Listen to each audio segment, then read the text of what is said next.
सच हवे सोना के चिड़ैन हो हमार देशवा महान।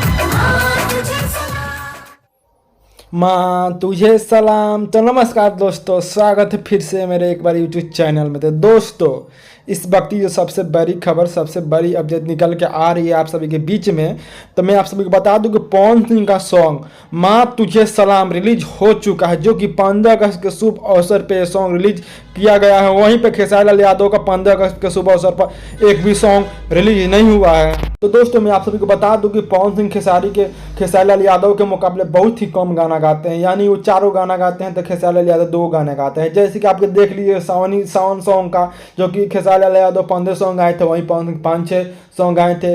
लेकिन 15 अगस्त के शुभ अवसर पर पवन सिंह का बहुत ही अच्छा, बहुत ही सुंदर सॉन्ग आप सभी के बीच में रिलीज हो चुका है। तो दोस्तों, पवन सिंह का सॉन्ग ये आपको यूट्यूब पर मिल जाएगा। आप यूट्यूब पर सर्च करिएगा माँ तुझे सलाम, तो ये सॉन्ग आपको मिल जाएगा। दोस्तों, तो कमेंट बॉक्स में अपना राय जरूर रखिएगा कि आप पवन सिंह का फैन है कि खेसारी लाल यादव का फैन है। तो दोस्तों, भोजपुरी के छोटी बड़ी खबर देखने के लिए बने रहेगा मेरे यूट्यूब चैनल के साथ। मेरे चैनल पर नए हैं तो मेरे चैनल को सब्सक्राइब करें, साथ में बेल आइकन को दबा दें ताकि हर वीडियो आप तक पहुंच जाए। जय हिंद, जय भारत।